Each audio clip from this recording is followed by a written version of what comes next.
Iertarea este una dintre cele mai profunde și transformatoare forme de întoarcere către sine și nu este despre a scuza sau a șterge ceea ce s-a întâmplat, nu este despre a minimaliza durerea sau a ignora responsabilitatea proprie. Este despre a opri acea luptă interioară, este despre a înceta să te mai pedepsești pentru alegerile făcute în trecut. Este despre a face pace cu cine ai fost, pentru a putea deveni cine ești menită să fii. Și fără iertare de sine, rămâi blocată în povești vechi. Te identifici cu versiuni ale tale care nu mai există, dar care continuă să-ți scrie destinul. Și fiecare pas spre înainte e tras înapoi de vină, de rușine, de vocea aceea interioară care spune: nu meriți, ai greșit prea mult, e prea târziu pentru tine ca să faci ceva, ca să mai vrei ceva. Și iertarea ta către tine este actul prin care deschizi poarta către o nouă viață. Este semnul că renunți să te mai sabotezi și începi să te însoțești. Nu pentru că ai devenit perfectă, ci pentru că în imperfecțiunea ta ai început să vezi frumusețe. Și mulți oameni cred că trebuie să facă ceva mai întâi, ceva măreț, ceva mai bun, ceva sfânt, ceva care să se poată ierta. Că trebuie să dovedească ceva, să plătească pentru ceva, să sufere suficient ca să devină demn de iertare. Dar iertarea nu se câștigă, se primește și este un act de alegere interioară, o decizie făcută prin care spui: nu mai dau permisiunea trecutului meu să fie temelia viitorului meu. Nu mă voi mai trata ca un dușman. Nu voi mai repeta la nesfârșit ceea ce nu am fost niciodată și aleg să-mi dau permisiunea să fiu acum. Și când nu te ierți personal, te tratezi ca și cum ai fi o greșeală.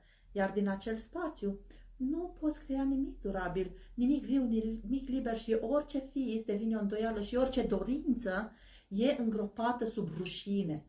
Acea relație e încărcată de frică.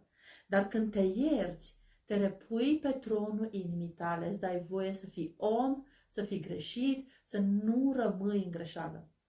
Și îți dai voie să crești fără să te auto-împopoțonezi. Și mai mult decât atât, iertarea creează spațiu interior pentru un adevăr esențial.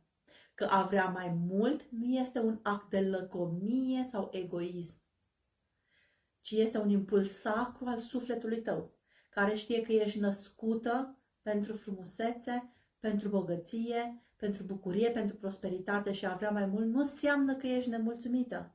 Înseamnă că simți că ești creată pentru altceva, că frecvența ta naturală este una de expansiune, nu de limitare, că tu, ca femeie, ai fost menită să fii un canal viu de creație și nu o păstrătoare a durerii.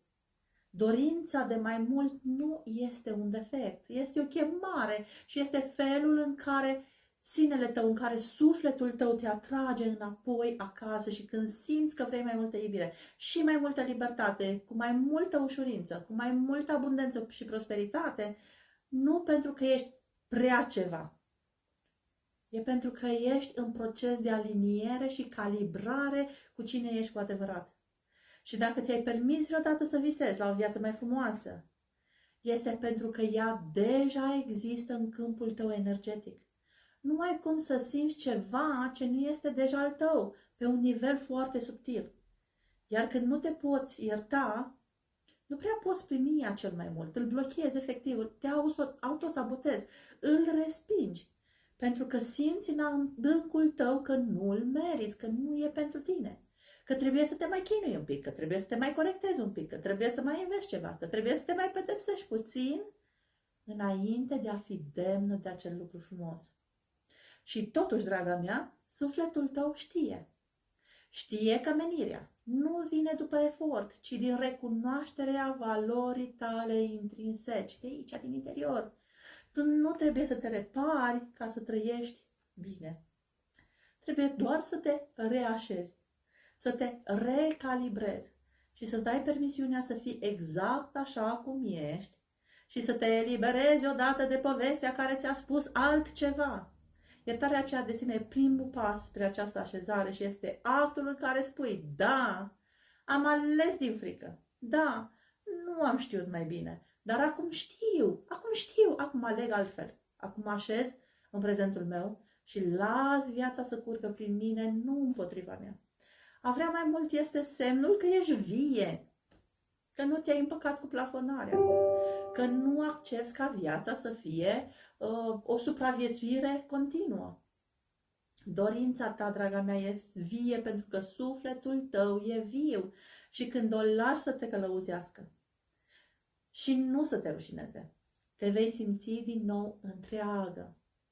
Și de aceea te invit să-ți dai permisiunea să te ierți pe tine însăți, să-ți dai permisiunea să vrei, să-ți dai permisiunea să nu te mai compari, să nu te mai tragi înapoi, să nu mai amâni, pentru că nu este prea târziu și nu ești prea puțin. Și nu ești prea rănită, ești exact la timp, în timpul tău divin, exact unde trebuie, în pragul unei vieți noi. Iertarea ta e cheia, dorința ta e ușa, curajul tău e pasul și chiar acum, în timp ce asculți, te poți întoarce în tine. Nu ca să găsești defecte, ci ca să găsești un adevăr, iubire, reamintire, respirație, pace, pentru că viața care te cheamă este deja aici și tu ești demnă să o trăiești. Dragă femeie, tu care porți în inimă o dorință tainică de a trăi o viață mai bună, mai adevărată, mai așezată, te invit acum într-un spațiu unde ești perfect exact cum ești, nu trebuie să corectezi nimic, nu trebuie să demonstrezi nimic, nu trebuie să justifici cu nimic. Te invit într-un spațiu unde poți doar să respiri și să fii. Pentru că nu ești defectă, ești doar necalibrată. Și astăzi este momentul să te întorci la tine. Iertarea de sine este primul pas. Draga mea, nu către ceilalți, ci către tine.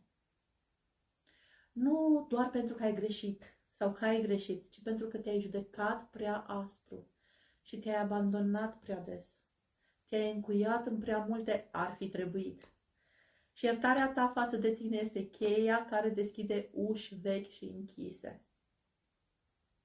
Este momentul în care spui cu blândețe, nu vreau să mai lupt cu mine, vreau să mă însoțesc. Pentru că atâta timp cât te judeci, nu te poți așeza.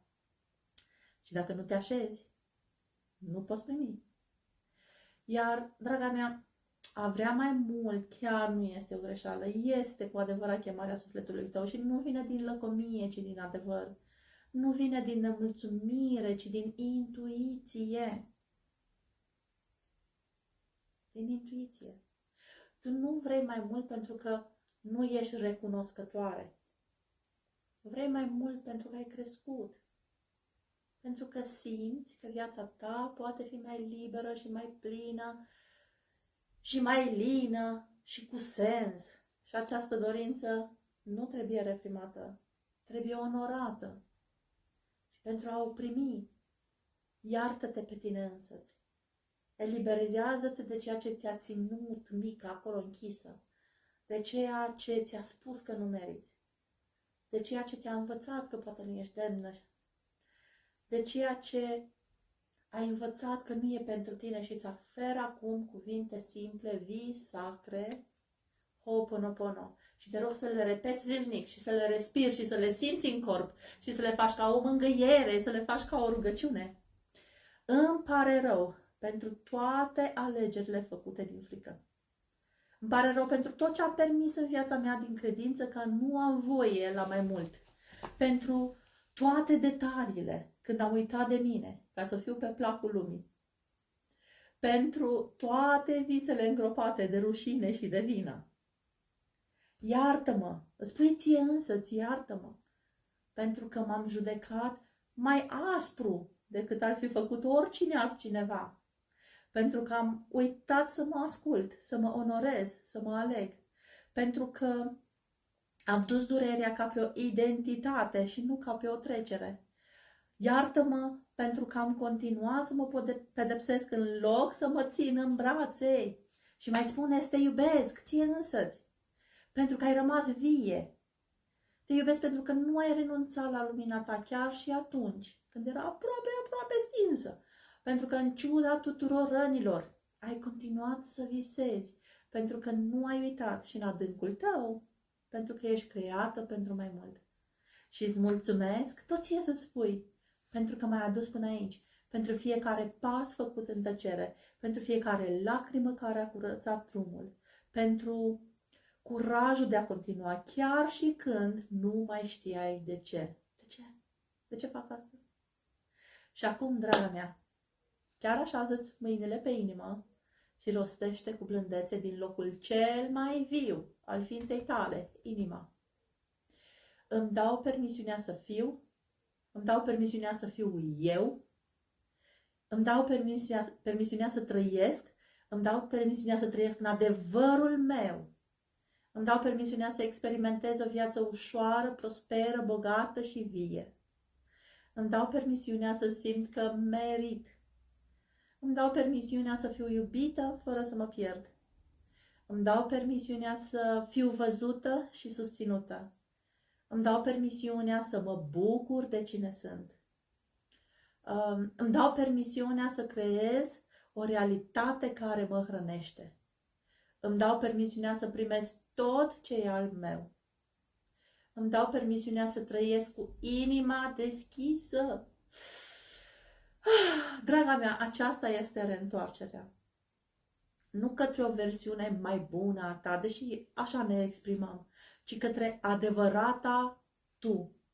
Tu care nu mai lupți, ci te așezi. Tu care nu te mai repari, ci te conții. Tu care nu mai cauți afară, ci te regăsești în tine. Nu uita, iertarea de sine este poarta, dorința ta este ghidul, calibrarea este întoarcerea, iar viața care urmează este a ta și o meriți și ești demnă să fii bine și ești demnă să trăiești ușor și ești demnă să strălucești. Pentru că meriți, pentru că asta ești. Și cu fiecare cuvânt pe care îl rostești, te reașezi în tine. Spune-ți zilnic, îmi pare rău, iartă-mă, te iubesc, mulțumesc și îmi dau permisiunea să fiu liberă. Iar, draga mea, dacă simți că vrei să rămâi în acest spațiu, să te întorci și reîntorci mereu la adevărul tău, te invit din toată inima să te abonezi la canalul meu de YouTube, Alina Oltean, unde să găsești videouri, activări, ritualuri care susțin calibrarea, în special la prosperitatea interioară și la reîntoarcerea acasă în tine. Aici ești binevenită, ești văzută, ești ținută, ești deja pe drum, ești întreagă și te însoțesc cu toată iubirea mea. Mulțumesc!